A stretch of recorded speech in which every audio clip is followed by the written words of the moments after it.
warahmatullahi wabarakatuh. Kita ketemu lagi dengan channel Perkutut Lokal Pemalang. Ya, alhamdulillah kita semua diberi kesehatan ya. Jadi kali ini saya akan membahas tentang perkutut kantong semar. Nah, sebetulnya begini, penamaan kantong semar itu kan ya ini saya dan sesepuh saya itu kan nggak sesuai pakem, ya kan? Kantong semar, coba tanyakan ke dalang yang terkenal, boleh nggak itu disebut kantong semar? Marah dalang. Semar ya semar, petruk ya petruk, gareng ya gareng, nggak bisa kantong semar. Oh itu kan karena diperkutut, ya tetap saja harus dipisah. Nah, dari hasil saya bertemu dengan sesepuh saya ya, jadi khusus untuk lokal ya, ini bagi saya itu khusus untuk perkutut lokal original, kantong itu sendiri ya, perkututnya sendiri, nggak bisa jadi satu. Kantong semar itu nggak bisa, kantong sendiri, karena fisiknya juga ada tersendiri. Jadi kantong, saya jelasin satu, kantong semar mesem itu harus 3, burungnya 3 sendiri-sendiri ya. Kantong itu cirinya di bawah tembolok itu besar, jadi dada ya, dada besar, jadi kelihatan nanti pada saat nangkring dada ini nempel tangkringan. Nah itu kantong. Nah jelas ya, jadi dada nempel di tangkringan pada saat nangkring, ya itu kantong. Ada fotonya nanti, contoh burungnya ya. Yang kedua semar. Nah semar itu temboloknya yang besar. Permasalahannya ya ini saya tidak menyebut seseorang siapapun lah ya. Semar itu kan banyak, istilahnya ada yang bikinan. Loh kok bisa bikinan? Ya jadi gini ya, para peternak pangkok ya, itu kan disapih sama puter ya. Jadi untuk apa, karena pesanan banyak ya, untuk memperbanyak hasil produksi ya, itu disapih. Bisa ketika dalam bentuk telur nanti diangkremin sama puter ya, atau ketika sudah mecah masih piih nanti disapih dengan puter ya. Nah asupan perkutut ini kan burung kecil, puter kan burung besar, asupan makanannya itu berlebih sehingga ya tembolok menjadi besar ya kan.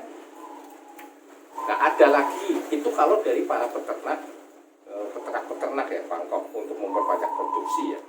Nah ada lagi ya, di gelonggong ya, di gelonggong kalau misalnya di objokkan banyak semar, itu kan bukan semar. Ketika sampai pulang mengecil lagi. Loh kenapa? Ada beberapa trik, silahkan dicoba. Misalnya dikasih gula Jawa, air minumnya gula Jawa ya, itu tembolok gede semua. Tapi ketika dibawa pulang dipelihara kecil lagi. Nah itu bukan semar. Semar itu harus paten. Nah semar ini sesuai dengan ngikut dengan umurnya. Ketika umur di bawah 5 tahun ya, itu sudah kelihatan bahwa itu temboloknya besar ya. Paling sempurna itu harus di atas 10 tahun, paling enggak 16, 17, bahkan sampai 20-30 tahun itu baru kelihatan sempurnanya semar. Ini khusus lokal ya, lokal alam original. Itu nanti ada fotonya semar ya. Kemudian mesem itu ini burungnya, nanti tak tunjukin burungnya ya. Ciri-ciri mesem yang agak sulit sebetulnya mesemnya ini ya. Saya ini ya, saya tunjukin ya.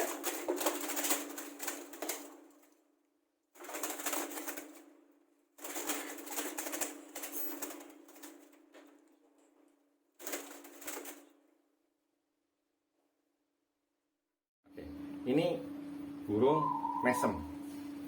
Jadi kantong, semar, mesem. Ini mesemnya. Ya. Cirinya ya di pangkal ujung, ya, paruh ya, baru antara sini ke sini ya, itu seperti ketarik.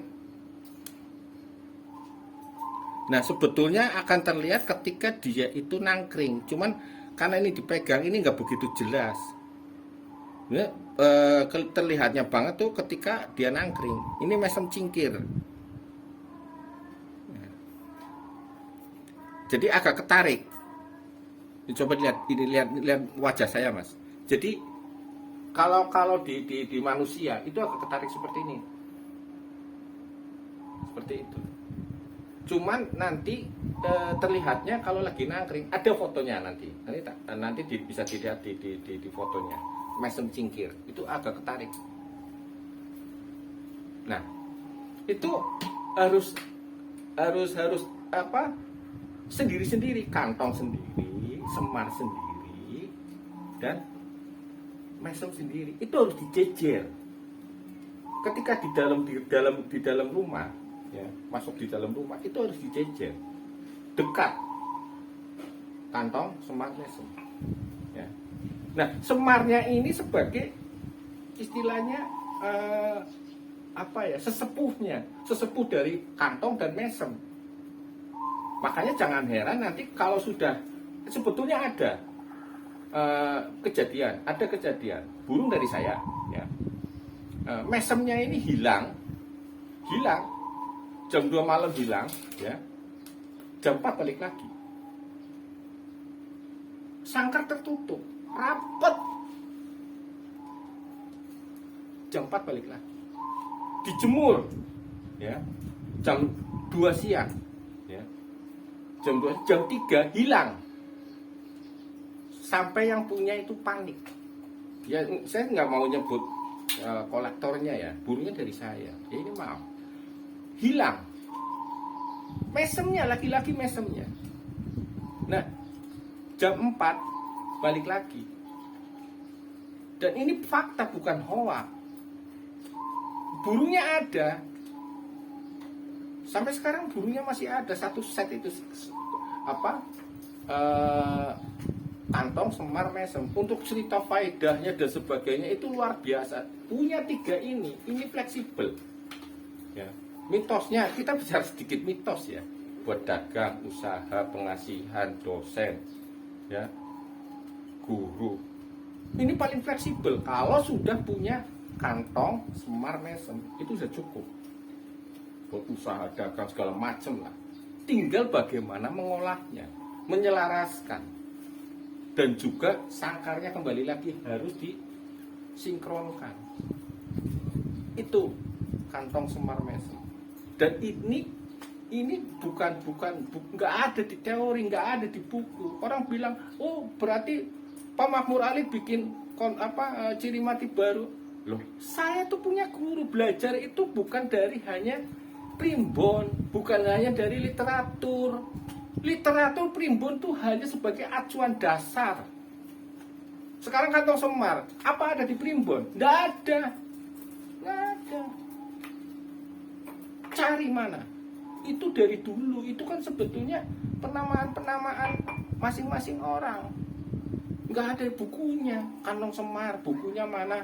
Atau misal di buku tentang yang ada di buku lah, contoh lah Satrio Pinayungan, hanya mitosnya, tapi penjelasan secara detail tidak ada. Karena apa? Kembali, perkutut itu ilmu titen. Perkutut itu ilmu titen. Semakin banyak seseorang mengoleksi perkutut, perhatikan satu, fisiknya, tingkah lakunya, suaranya, pamornya, pasti akan menguasai semua. Dan itu dibukukan sulit, sangat sulit. Hanya orang-orang yang titen, yang punya burungnya satu persatu. Kenapa saya mengoleksi ini? Ya untuk keilmuan. Karena saya membuat konten di YouTube ini khusus memang keilmuan semua. Oke ya, jadi paham ya. Silakan nanti kalau nggak paham bisa ditanyakan di komentar ya. Ini burungnya. Ini burungnya. Ya, nanti bisa ditanyakan di komentar. Nanti lain waktu di konten lain nanti saya jawab. Oke. Terima kasih. Ini penjelasan kantong Smart Mason dari saya. Semoga bermanfaat. Ya. Saya hanya menyampaikan sebuah ilmu kebenaran semua dari Allah. Wassalamualaikum warahmatullahi wabarakatuh. Salam terkumpul waktu malam.